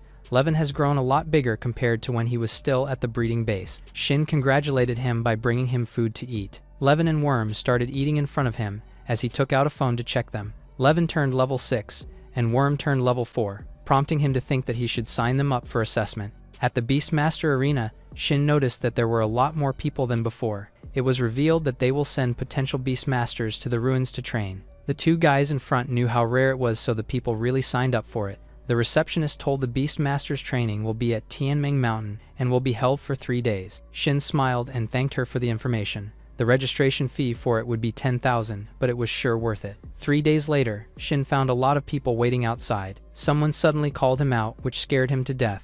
It was Kai looking like a zombie, which scares him even more. Kai told him to calm down with such low energy. Shin scolded him for using the supplements as jelly beans, but Kai told him that it was really effective. He thought that the ice beast couldn't even handle Levin but already reached level 7. Kai revealed that the students in his class also come for the training, and he added that the statue blew up that night. Shin smirked, because no one knew that he was the one who blew it up. He advised Kai to control the use of the supplements, but Kai told him that he can control it. He raised his fist and asked Shin to watch his performance on the assessment training. Kai revealed that there were 100 of them per batch and only the top 20 could enter. Shin told him not to worry because he is a top student and the ice beast is already at level 7. Kai remembered how he was pushed and rubbed on the ground by Shin and Levin. But the iron-eating beast could far exceed the growth level, so he hoped for the ice beast too. Shin asked if he already participated in an event like that, which he confirmed. Shin revealed that it was his first time, which makes sense for Kai because he was a breeding major.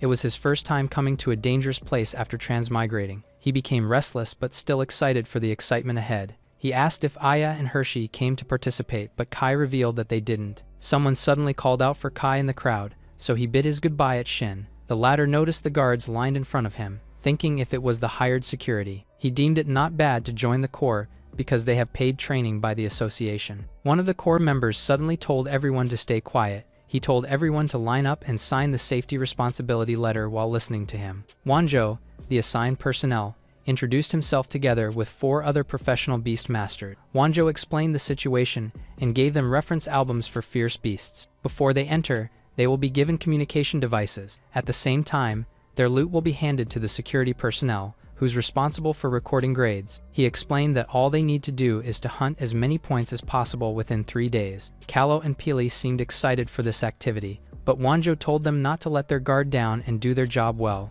As Shin browsed his album, he was surprised to see that ground rats are worth 20 points. He also saw a python beast worth 4,000 points. It wasn't recommended for hunting, but Shin was enticed by the python's berserk skill. If he could copy it, Levin would be able to become a berserk iron eater. There was also the electric slime capable of harnessing thunder attributes. Shin was particularly interested in its doubling skill. He remembered that this is a technique that allows body size control. He closed the album, determined to copy these skills he had just seen. Wanjo then called everyone's attention and announced that the training will start in an hour. He told them that after entering the mountain, they won't be able to come out until after 3 days. Shin thinks it would have been great if he had a space storage to carry all these bags. He then wondered what really are these secret ruins in Pingcheng. Suddenly, Kai happily called for Shin. He then asked him if he wanted to team up with him. He said that his beast can control targets, and someone in his class has a thunder beast. When asked about the loot division, Kai said that they would share it. Hearing this, Shin refused and left Kai.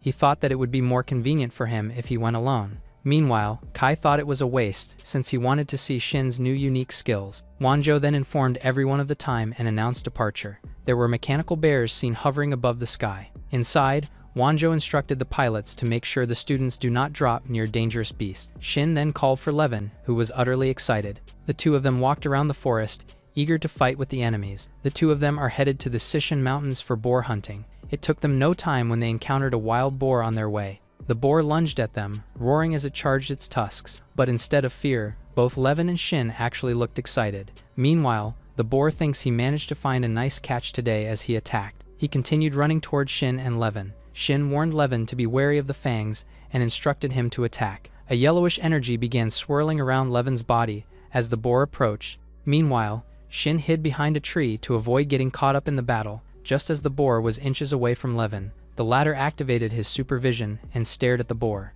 In the nick of time, Levin effortlessly evaded the boar's attack. A powerful energy was condensed in Levin's paws. He then slammed his paws on the back of the boar, causing it to slam into a tree forcefully. As he fought, Shin began cheering him from behind. Meanwhile, the boar trembled as he tried to stand. That was when Levin leaped into the air and descended on the boar. The impact was powerful enough to knock the boar unconscious. The green worm activated her silk to capture the boar, securing themselves with 350 points. Meanwhile, Shin thought that Kai would also win against the boar, though it would take a while. Shin gave the silk rope to Levin, making him carry the boar under the pretense of training. Back at the headquarters, they have detected someone killing the boar and entering the wild forest alone. Seeing that it was just an iron eater cub, they were puzzled on how he defeated the boar. They decided to watch the replay to learn more. Now, they are keeping an eye on Shin because they thought he was in a dangerous situation. Meanwhile, Shin was preparing to let Levin fight with 4 boars. He turned to Levin and told him to give it a try, to which Levin was excited. Levin wasted no time and approached the boars while Shin hid behind a tree. The personnel watching this panicked, thinking Shin was getting ahead of himself. They thought he was being arrogant after defeating a single one. The boars looked at Levin, thinking he was an extra meal for them. But then, Levin began taunting the boars with provocative gestures. The wild boars were utterly infuriated upon seeing him. The personnel panicked, seeing how angry these boars were. The boars charged at Levin all at once, prompting the latter to activate his full-body hardening skill. He charged forward and instantly knocked a boar in one kick. He then intercepted another's assault, blocking its long fangs with his steel body. Levin slapped it afterward, sending it reeling backward. He used his body weight to dominate the boar and push it down to the ground. He then glared at the remaining boars, who were utterly frightened. The 2 of them began to run away, but Levin wouldn't let them go. Seeing this, the personnel wondered what kind of iron eater cub was this strong. They grew curious about the beast master Shin, but they haven't heard of him yet. To more of their surprise, there was even a second beast helping him. They now began to seriously wonder about his identity. They even went as far as betting on whether he'll enter the top 3 in this test. Suddenly, another personnel reported an injury incident. Meanwhile, Shin was delighted that they've already harvested almost 2,000 points. However, Levin was not as enthusiastic because he was already hungry. With this, Shin decided to take a break and whipped out Levin's lunchbox. He happily munched on his food while Shin began to review their plans moving forward. But suddenly, he heard someone calling for help nearby. He immediately rushed together with Levin, recognizing another Beastmaster in dire situation. When they arrived, they saw 2 Beastmasters getting chased by a pack of wild boars. They were wondering why Shin wasn't running, but the latter stood still, calculating his chance of winning. The 2 boys were then surprised to see the boars Levin had captured. Shin and Levin stood together, emanating a powerful, ominous energy. The wild boars were so intimidated they began running away. The 2 boys were both surprised and relieved. It was then that one of them recognized Shin, wondering how he had already caught this much. Shin advised them to stay on the outskirts so they could find a lone boar to hunt. After that encounter, they parted ways and Shin moved forward with Levin. They reached a gated facility, which turned out to be their target destination. Upon entering the place, the other Beastmasters were surprised to see Shin with 5 wild boars. They wondered how he was able to hunt 5 when they were injured trying to deal with one. One of them even wished he could pet Levin so he could heal a little faster. Levin waved at them, like the celebrity he is. The Beastmasters were amused and felt so much better afterward. Levin enjoyed the attention and struck a cute pose for them. Shin also awkwardly waved to the injured Beastmasters. A staff member named Yankee then came and greeted them, commending Levin's good work. Shin asked him to register his points, and if he could eat this wild boar. Yankee carried the boars and asked how he wanted to eat them, to which he said he wanted them roasted. But the boar meat had to go through many processes, so Shin was saddened he couldn't eat it. The current first placer has an overall points of 1,500. Upon updating, Shin replaced the first place with a total of 1,750 points. Peely remarked that the first one had finally changed. Wanjo also commented that Shin and Levin's combination is quite impeccable. He glanced at the screen and added that there are still lots of times before the assessment ends. Meanwhile, Yankee was scanning the wild boars, thinking how outrageous Shin's skills are. He decided to call Leo and report what he had seen. Leo answered the call. Upon seeing it was his previous student,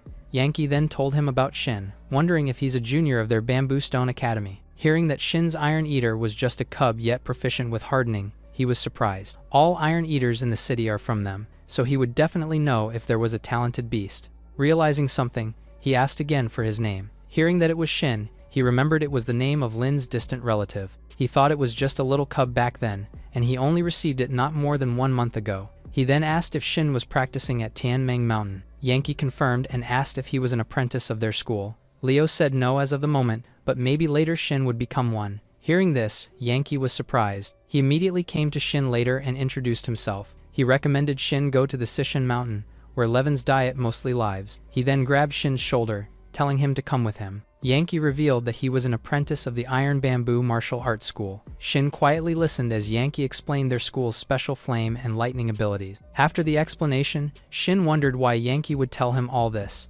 Yankee replied, further explaining how food is important for cultivating the beast's abilities. Since Levin is already proficient in hardening, he meets the requirements for eating electric mines. This would be good preparation if he plans to study in bamboo and stone martial arts. Eating electric mines is the basic training for mastering the Thunder Palm skill. Yankee regrets not passing the professional assessment because his Iron Eater couldn't master Thunder Palm. Hearing all this info, Shin flashed a thumbs up and thanked Yankee. He summoned Levin, planning to go to the electric mines next. Hearing that he'd get to eat something delicious, Levin was delighted. Seeing that they're up for another hunt after killing 5 wild boars, the injured Beastmasters were amazed. Shin and Levin crossed the hanging bridge and headed to the electric mines. But on their way, they could feel the special magnetic field being emitted by the Sishan Mountain. Still, they chose to continue so they could go stronger. Suddenly, both Levin and Shin were surprised. They saw an electrical mine beside them, and it was crackling with intense electrical energy. Shin told Levin to eat it, but Levin was pissed because he might get a bad stomach. Shin assured him that this stone is edible, though Levin remained skeptical. Levin hesitantly looked at the electrical mine. He reluctantly touched the mine with his paws, and the intense electrical energy electrified his whole body. Shin worriedly looked at his beast as he struggled to handle the shock. Levin managed to endure it, but imagined it would be painful to eat it. He offered the electric mine to Shin, saying he must eat first. But hearing his refusal, Levin had no choice but to munch on it alone. He began chewing on it as electricity began crackling from his body. When the particles of the electric mine broke down in his mouth, Levin was so delighted because of its incredible taste. He burped after the meal, electricity crackling from his mouth. He excitedly asked Shin for more, to which the latter smiled at him. Levin hopped from side to side and began munching on the electric mines along the way. He stuffed everything in his mouth, not minding the electricity coursing through his body. Though, Shin wished there were flame and ice mines, so Levin could gain fire and ice attributes too. However, he decided it would be good to focus on the lightning attribute for now. Hardening combined with lightning skills would definitely propel Levin to the next level. Shin was excited by how powerful Levin would become if this succeeds. But on their way to eat more electric mines, they encountered other beasts. They were scorpion beasts, and they seemed to be absorbing the electricity in the place. Seeing that they have some opponents, Shin couldn't help but smirk. He immediately commanded Levin to attack the scorpions and take the ores. Levin gritted his teeth, thinking he wanted all the mine on this mountain. He grabbed both the scorpions' tails, flailing them around in a circular manner. Watching on the screen, Pilly wondered what kind of situation this is. After all, the fearsome thunder scorpions are being ruthlessly bullied by Levin. Banksy and Thor speculated that Shin must be aiming to level up Levin. Kala figured out that there was a reason they were this strong. Wanjo spoke from behind, calling Shin a monster rookie. However, Wanjo was certain he couldn't handle the electric slimes on the way. He can imagine Shin and Levin running away from them. Wanjo believes that even if they defeat it, they won't come out of the battle unscathed. Wanjo ordered them to keep an eye on Shin and Levin and place the medics on standby. But just shortly after, they were surprised to see that Shin had already found the electric slimes. Meanwhile, Levin and Shin were running forward and following the scent of electricity. The scent led them to a cave, and the two of them continued running. Inside, they found a ball of electricity. The two of them were quick to act and evaded the sudden attack. This ball of electricity turned out to be the electric slime. Shin handed Levin a pair of gloves so he could grab the slime and squeeze its electricity. Levin quickly dashed around, trying to evade the electric slime's barrage of electricity. He flinched, thinking this opponent is actually scary and looks like it can't be beaten. Meanwhile, Shin told him to squeeze it and keep it discharging. Seeing their strategy, Pili was surprised that they thought of buying insulated gloves from the base store. Seeing how they were doing, Bangzy remarked that the 1,200 points looked secure. However, Wanjo knew that the electric slime had more tricks up its sleeves. Back on the battlefield, Shin thinks he's beginning to overpower the slime. But just then, the electric slime began expanding. Levin looked back to Shin, asking for guidance as the slime changed form. Shin confidently told Levin to use hardening on his whole body. Levin didn't hesitate and covered himself in hardening skill. He also activated the high-speed healing to accompany. He dashed around, not minding the extreme electric discharge of the slime. He continued doing so until he was able to close the distance. Shin backed Levin up and ordered him to grab the slime and squeeze it dry. Levin did, putting his hands protected with insulated gloves on the slime's body. He gritted his teeth, pushing forward as he tried squeezing. The slime began trembling as Levin gradually overpowered him. He managed to squeeze the slime back to its original form, but he fell from the air as a result. Shin rushed forward to approach his fallen beast. Levin was tired from the battle, and Shin commended him for a job well done. Shin placed his hands on the electric slime, and he was able to successfully copy the slime's skill. It was the doubling skill, allowing the user to shrink or enlarge the body. Seeing that the two of them actually defeated the slime and came out unscathed, all five of them began to sweat profusely as they thought Shin and Levin as monsters. Meanwhile, the two of them looked around and decided to pack all the electric mines left. Shin decided to capture the slime, planning to use him as a sparring partner for Levin. He believes that the two of them combined, Levin would be able to grow more. Knowing what Shin plans to do on him, the slime called him a heartless human. Meanwhile, Levin commended Shin for coming up with another training method. Seeing this, the personnel watching the situation were all surprised. Yankee couldn't believe that Shin came up with using the electric slime as a tool pet. The next day, Shin and Levin managed to catch all three electric slimes. This became possible by equipping Levin with insulated gloves on top of his hardening. As long as they don't feed the slimes too much food, they would remain powerless to resist. With this method, the slimes could only serve as an electric shock training generator. Levin began enduring the electricity being discharged by the slimes throughout his body. Suddenly, he was surprised when he finally learned how to use the Thunder Palm. Shin was so shocked that he comprehended it in just a short time. He approached, checking Levin's paws closely to confirm. Upon confirming, the two of them rushed back to the base. They asked Yankee to confirm if they really achieved the Thunder Palm. Levin demonstrated his new skill, and Yankee was utterly surprised. He couldn't believe Levin was able to awaken the skill in just a day. Electric mines and shock training wouldn't suffice in awakening the lightning talent, according to theory. Yankee wondered what was different about them, to which Shin said they were working hard. The former couldn't refute this, since he personally saw their hard work on the monitor. Shin then asked him if it's really the Thunder Palm, to which he confirmed. They speculated maybe it was because of the high-speed healing that he was able to grow this much. Shin smiled, satisfied that the high-speed healing and shock training sped up Levin's growth. Yankee said the power was a bit lacking yet, but it is indeed the Thunder Palm. Shin was delighted, thinking he achieved things effortlessly. He figured out that learning one skill seemed to be making the other skill easier to learn. He glanced at Levin, thankful that he easily mastered the skill. Yankee then asked if Shin was going to the Magnetic Hill area next, but he was surprised when Shin whipped out a bag of electrical mines. Later, Yankee decided to call Leo once again. Leo picked up his call and asked what was wrong, to which Yankee reported that Shin had gone to the Sishin Mountain to train. He said that Levin ate up all the mines, caught 3 electric slimes, and mastered the Thunder Palm. Hearing this, Leo began sweating in utter surprise and disbelief. Meanwhile, Shin and Levin were on the way to hunt for Green Worm's food. Seeing how his help was acknowledged, the Green Worm was moved. Now that the Green Worm is close to cocooning, the value of using rare materials is not very great. When the cocoon is nourished properly, Green Worm has a good chance of gaining a new racial skill. Levin is a battle pet, so he followed the traditional template to breed a battle pet. But for the Green Worm, he wanted to choose a rare evolution path like the Goddess of Light butterflies. He looked up and continued thinking of another evolutionary path. He considers evolving green worms to have a space system or time system for escaping. However, his main problem is that he can't get the rare materials and resources that easily. He decided to whip out his guidebook and check what's the most important thing to cultivate the worm silk. He learned about the dragon's beard grass, a food that can increase the toughness of silkworm silk. Knowing that this area has it, he rushed to pick them up together with Levin. But little did they know, a monster was watching their every move. When Levin and Shin reached the dragon's beard grass, the monster suddenly leaped up in the air to ambush them. It was a spider, unleashing a powerful web towards their direction. Levin told Shin to watch out, but he himself got caught by the web. The spider beast immediately pulled Levin closer with its web. Shin was quick to think, ordering Levin to use hardening and cut off the web.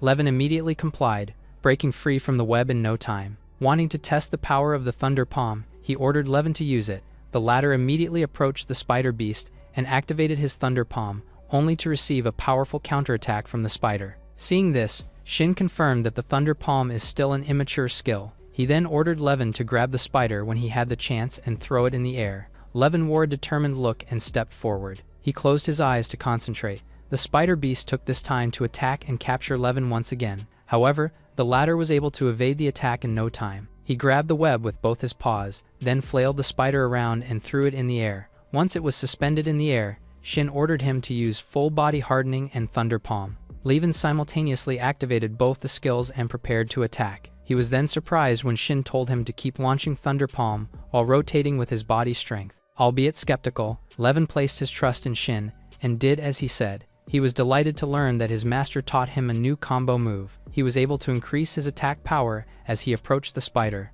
A powerful explosion ensued in the air, and Shin was certain it was done. The spider fell to the ground, lifeless, while Shin rushed to his beast. The two of them celebrated happily upon defeating the spider. The list was updated, and Shin now has a total of 20,000 points. Seeing this, Wanjo couldn't deny that Shin is indeed a talented beast master. He added that it was rare to see such a beast master who can fight across levels in the city of Ping. Suddenly, the mechanical birds announced the conclusion of the 3-day field experience. Hearing this, the beast masters were delighted and thanked the universe. Others wanted to take a bath, while others were whining over mosquito bites. Meanwhile, Shin thought about buying high-end supplements with his reward. Seeing the remaining participants, he remarked that a lot of them have quit. After all, the outdoor environment might have been too harsh for them. Wanjo then commended everyone who stayed until the very end. He pointed to the list on the wall, telling them to check their rankings themselves. Wanjo informed them that only the top 20 could enter the ruins. Some got curious about Shin, who gathered 20,000 points. Shin decided to hurry and exchange his points for money. Kai noticed him walking away from the scene. He cursed upon seeing him and called out his name, which made him run away. He was now surrounded by others who were asking about Shin. Kai told his classmates that he bought supplements and trained hard as per Shin's advice, prompting his classmates to eagerly ask about the capsule he had been using. Shin arrived at the tent, and Yankee excitedly told him that he would be the one to exchange it for him. He also informed him that he told Leo about Levin mastering the Thunder Palm skill. Shin asked what their master said, and Yankee replied that he should go to the gym for supplies. Shin was satisfied about it and flashed a smile. Yankee watched him leave, thinking that Shin couldn't be taught about anything anymore. Meanwhile, Shin realized that Leo was Zira's father and thought about acquiring more skills from him. He then rejoiced by experiencing a nice hot bath again, eating normal foods, and his big soft bed. He dreamed of having a lot of money to buy a mechanical beast to work for him. Back at his home, Shin was thinking of conquering the ruins, but he was thinking twice. He got up and decided to go because it was just a trial ruin and it couldn't be that dangerous. He looked at his phone and decided to look for resources. He decided to let Worm explore its own evolutionary route and find resources inside the ruins. He headed to the announcement on his phone, being satisfied that the website wasn't that bad. He found a supplement that is really expensive and more effective than Mingshin. The supplement contains high-quality materials that are hard to obtain. It was a sacred bean that could bring the body back to its best condition. His face turned sour, thinking that it was familiar and too expensive. He decided to buy only one and check its effectiveness to be able to use the advanced skills. 1/10 of his 10 million was lost, but he could enhance Levin's skill with that. He slowly drifted asleep while thinking that it is still the cheapest among its batch. Levin suddenly pounced at him and woke him up. He told him that he had been sleeping all day and demanded that he cook. Shin realized that the experience consumes a lot of energy and decided to cook for him. The next day, he will be bringing Levin to the martial arts school. His phone suddenly rang, surprised that the supplements were out for delivery already. His eyes widened in shock as someone spoke from above. He smiled in amusement, seeing a guy riding a large bird for delivery. The delivery guy took out his order from the box. He handed it to Shin and asked him to sign. Shin curiously asked the guy if he was a professional beast master. The latter confirmed and told him that he only started working this year. Shin thought that the bar was so high because even the courier uses a professional beast master. The delivery guy was wondering why he bought so many supplements. He then bid his goodbye at Shin and wished him well. The latter goes through the box, taking out the supplements he bought. He then called for Levin to come. He then opened the skill book and checked the multiplier skill he obtained. He also checked the intimidating skill and absolute sleep skill, but decided to teach the multiplier skill, because in the giant stage, Levin's combat power increases while being small can increase his speed. He smiled and tossed the supplements in his mouth, thinking that it was worth learning. He then started teaching Levin the new skill. He touched his head while Levin decided to work even more hard to compensate with the cheat. After that, the cooldown has doubled to 168 hours. He was devastated because he thought it would be around 72 hours only. He then eats another supplement, replenishing his energy back to normal. He realized that advanced skill is his limit, so he decided not to touch the super skill unless he made significant progress. Shin watched Levin glow in gold, while the latter tried to focus on learning the newly acquired skill. He opened his eyes and stood in a fighting stance. Shin asked if he already mastered it, and told him to get bigger. Levin focused on himself as he glowed. He then slowly got bigger as if he turned into an adult. He raised his fist, saying that he could just slap the boar away with it. But his stomach loudly growled after saying it. Shin realized that being enlarged consumes a lot of energy. Levin shrank down, obeying his master. He learned that reducing the enlargement to 1/2 is the limit for that. He then invited Levin to eat and said that it'll be the way he will eat from now on. He checked the cooldown and found out that it was still 48 hours. He goes through the skill book to check the others. He stared at the beans and wondered if he would eat again to be in perfect shape. It was the lowest tier of the sacred beans, so eating a lot wouldn't be that nutritious. He suddenly halted his thoughts because it would be a great loss for him in terms of money. He analyzed the price of the sacred beans and Shen Bao Bao, so he looked at the box and decided to use a new one. He decided to grab the honey and use it in his drink. By drinking the tonic he made, the cooldown hours were reduced by 2. He instantly rejoiced because it was worth his money and he doesn't have to get Mingshin anymore. He decided to save the other supplements to use for later. He then went through the box and lined his supplements. He found something inside the box which was unrecognizable. It was a custom-made uniform gifted by his anonymous fan. He smiled widely, realizing that he had a fan. At the martial arts gym, Leo wondered if Shin was coming. He watched the other apprentice training their iron beast. He thought that he could teach him something else, but he already mastered the Thunder Palm within a day. Zira suddenly called out and caught his attention. She then invited her father to go out for lunch. Leo asks if Zira's daily training is done, causing her to turn her face the other way and awkwardly smile. Looking at his daughter, Leo wondered why she studied more even after passing the professional beast master exam. He suddenly mentioned Shin's name,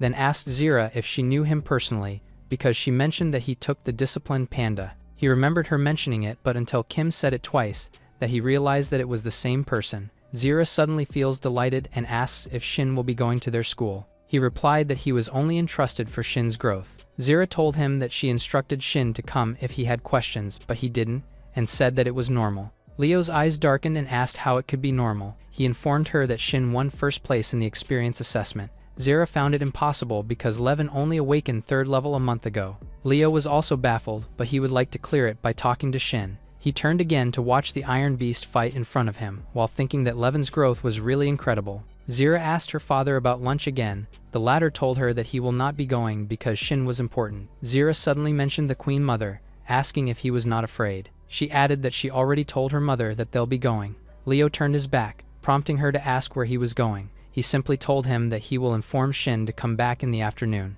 Later, Shin arrived at the gate and called for them. Zira opened the door and greeted him, but Shin cut her off by mentioning her name. Zira greeted him again with a smile. She then invited him to come to her father. Leo instructed Shin to sit down. The latter followed him while Zira couldn't believe what she heard. Leo told him that Kim already informed him, but he could only teach Shin with limitations. He revealed that Thunder, Palm, and Pow Fist were the most precious techniques for an iron-eating beast. He then told him that he could use all the training areas and equipment at his own will. He also added that the cultivation resources will be provided, which surprised Zira and Shin. Leo told him that he will hand him the advanced cultivation method, and he can ask for more advice. Zira suddenly reacted upon hearing him, saying that he wasn't kind to her. Leo was simply giving Shin a special treatment because he was a genius. Shin was delighted and thanked him for the offers, but he worries about the food consumption of Levin. Still, he was happy because he joined the 11th Council and enjoyed the perks. Leo said that he heard about Levin mastering the Thunder Palm and reaching proficiency level of hardening. Zira's face was full of sweat as their talk became outrageous. Leo suggested he start working on Thunder Palm first and proceed only to Cannonball if he masters it. Shin thought that the Thunder Palm was enough for Levin. He decided that more advanced skill should be prioritized. Leo told him that he will introduce him to others first before anything else. He added that he will let Zira take him to familiarize the facilities. Zira wondered if Shin's strength was really worth the attention of her father. Leo opened up that he doesn't know his situation very well and asked him to have a sparring match with the apprentice inside the gym. Shin smiled and agreed with it. They watched the apprentice and the iron-eating beast train so hard. Shin wondered if complaining was the normal reaction of the beast. Leo told him that iron-eating beasts were naturally lazy, but Levin was well-disciplined. Shin revealed that Levin wouldn't eat until he finished a certain amount of training. Zira became serious and asked Shin about what he had done to Levin. Shin coughed, remembering Levin complained about the skill cheat. Leo continued and told them that iron-eating beasts practice together to master their hardening. He added that he will just pick the strongest one inside for Shin. He then called out for Jiru, getting his attention. He invited Shin and Zira to go down, while Jiru asked him what was wrong, so he informed him that he will have a fight with Shin. Jiru wondered about the newcomer Shin. 2 other apprentices spotted that Zira was there and greeted her. The yellow-haired guy acted and wanted Zira to dress his wounds. Leo told them to pause their training first and introduced Shin to them. The guy from earlier was delighted to have a rookie because the scolding will be redirected to Shin. The latter greeted everyone while Jiru introduced himself to him. Leo ordered Jiru to stop his training and have a sparring match with Shin, which startled him. Jiru wondered why he would lose if he would only be coaching a newcomer. The yellow-haired guy named Dylan sat down in devastation together with Plaid. Jiru asked Shin to send out his iron-eating beast, which he instantly followed and called for Levin. They were shocked to find out that his beast was still young. Jiru was also taken aback upon seeing it, as he did not expect. The father and daughter duo just watched the 2 of them. Jiru then instructed Shin to go first. The latter followed and told Levin to attack. Zira noticed how fast Levin was, while Leo blurted that it was an explosive power. Jiru instructed his beast to block the attack, thinking that Levin was still young. Levin landed a blow to his iron-eating beast, while Jiru smiled because he was confident in it. Levin instantly activated his Thunder Palm, causing Jiru to react in shock because he already mastered it. It was too late for his beast to cancel the hardening to avoid the attack. Jiru's beast was thrown away by Levin's attack, while Leo and Zira couldn't believe that he really mastered the Thunder Palm. In Leo's assessment, Jiru's beast was probably paralyzed by it. The latter's brows furrowed, thinking how it was possible. His beast was now surrounded by purple energy. While Levin watched his opponent carefully, Jiru ordered it to attack with its hard claw. He gritted his teeth, thinking that it is okay to lose, but his beast couldn't afford the double training. As his beast was coming, Levin clenched his teeth while looking at him. Shin told Levin not to dodge and counterattack. The latter asked if he was sure of it, but Shin approved it to show off their skill. Levin used his hardening skill and faced the attack. Jiru was taken aback after seeing the Levin's hardening skill is way higher than theirs. Levin dodged down the strike, then prepared himself for a counterattack from below. His opponent looked down with clenched teeth, but Levin surged up high as he threw away the iron-eating beast.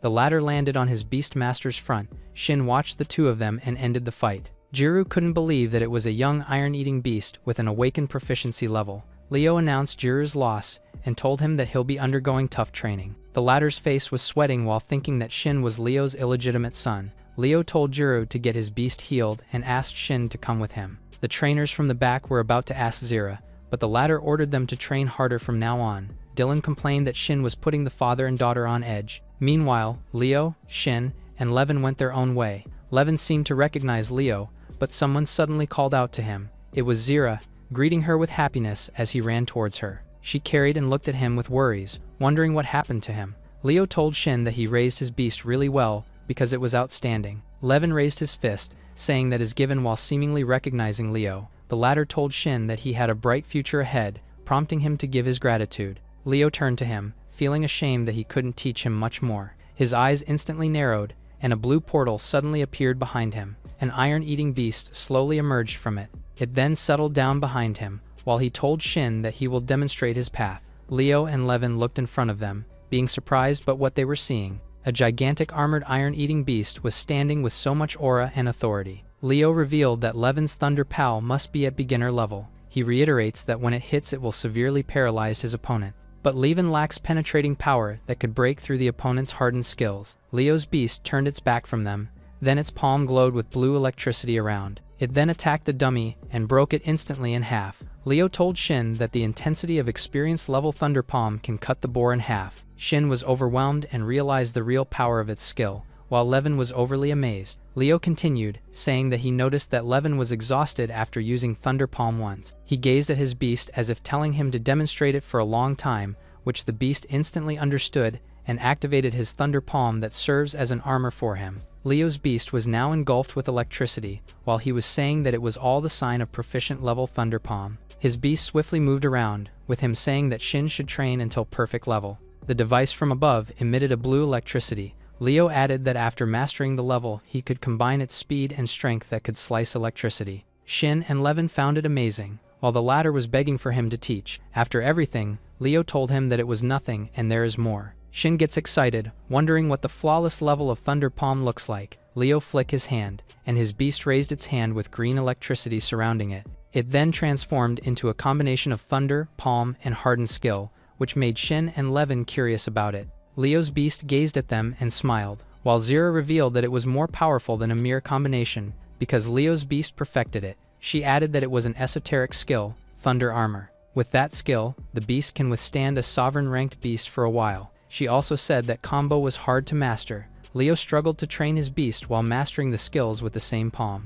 She told him that he needed to consider that Levin has the ability to master both skills at the same time. She informed him that the higher the mastery skill, the more complete and perfect the combo was. She revealed the saying that a combo might not be the strongest skill, but the strongest skill is surely a combo. Because of that, they referred to it as the esoteric skill. Leo was thinking that it might be too early for Shin to learn about the esoteric skill, because not all professionals are capable of mastering the perfect level of their beast's skills. But he believed that Shin was capable of achieving that. Shin told them that there is still room for improvement for the Thunder Armor, which made them gasp and question him. He revealed that Iron Eaters don't have good eyesight, and they won't be able to control their movements at high speed. Zira argued that there is no perfect esoteric skill because it was used against slow and huge opponents. But Shin believed that sensing type skills, Thunder Palm, and hardening skill is the perfect combo for it. He believed that the combination of three skills is perfect for large opponents. Leo told him that it is hard for Iron Eaters to learn the sensing type skills, but he told him that he can combine it with a new skill on his own. He reiterated that Shin's goal is mastering the Thunder Palm skills of Levin. He revealed that it is not easy to raise its mastery level, and it needed a strong resistance to electricity. Shin and Levin gazed at his palm, while Leo continued to explain things to them. Leo reminded him to be careful of every step, and he could contact him if something happened. At the back of his mind, what he taught Shin was still lacking. Shin raised his hand in understanding, while Levin knew that his thoughts isn't the same as Leo. The latter thinks of letting Shin develop a simple combo of hardening and Thunder Palm to pass the exam. Meanwhile, Shin wonders when Levin will be able to pull off the electric armor by combining various skills. Afterward, Zira guided them to the gym where Shin can train Levin. But even then, Levin thinks this training facility was not that intense. Zira then guided them to the electrical training room. Upon entering, they were greeted by a water pool with live current flowing through it. Levin looked at Shin, excitedly telling him he wanted to use it. He immediately checked the water, trying to glance underneath. Upon seeing food underneath, he immediately dived straight into it. Zira went back to Leo's office to report. She said that the food was fine and that Elvin ate a lot. Knowing that Levin is disciplined in training, Leo said it was normal for him to have a huge appetite. However, Zira proceeded to recite everything that Levin had eaten, including their precious resources. Leo was stunned after hearing this. He said it was acceptable, but Zira said Levin only battled in the afternoon and didn't even train. Hearing this, Leo thought they needed to procure more food from now on. Meanwhile, Levin seemed to be enjoying the place. Shin glanced at him, thinking he doesn't have to worry about anything. At this rate, he's confident in raising Levin to the transcendent level in a few months. Wild iron eaters need about 10 years to reach that rank with sufficient nutrition. But tamers can speed up that process, and he can propel Levin to that rank before he turns 2. He decided to prepare as well and search for training materials meant for tamers. Back at the iron bamboo breeding base,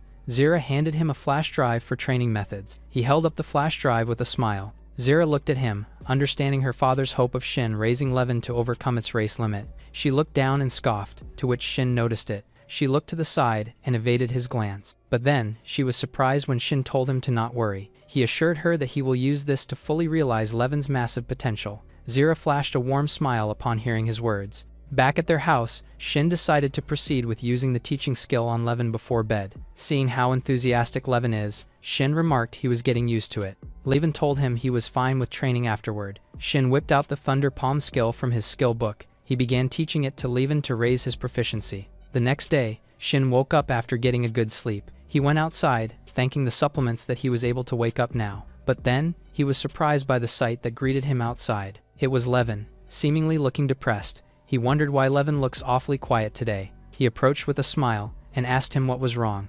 It turns out that he had been trying to combine his skills all night, but he couldn't do it. Shin turned to the worm, saying she must have had a rough night with Levin. He smiled and invited him to eat first, saying he can make up for it later. Levin was moved upon seeing how understanding Shin is. As the latter walked, he thought he couldn't let Levin train through the night again. Upon reaching the top of the stairs, he saw 3 people waiting for him. Leo greeted him and asked if he wanted to explore the ruins, to which he agreed. Leo added those ruins are good for training, so it would be a good idea to join with the others. He excused himself, leaving the others thinking he was really busy. Afterward, Shin headed to the food items and supplements shop to order. The shop owner happily assured him that his goods could be delivered. Hearing how convenient it is, Shin happily thanked the old man. He then ordered 3 units of an Iron Eater's menu every day, surprising the old man. 3 days before the expedition, the food and supplements for Levin had arrived. He told Levin it was time to learn skills again. This time, he will teach Levin the intimidation skill. From this day on,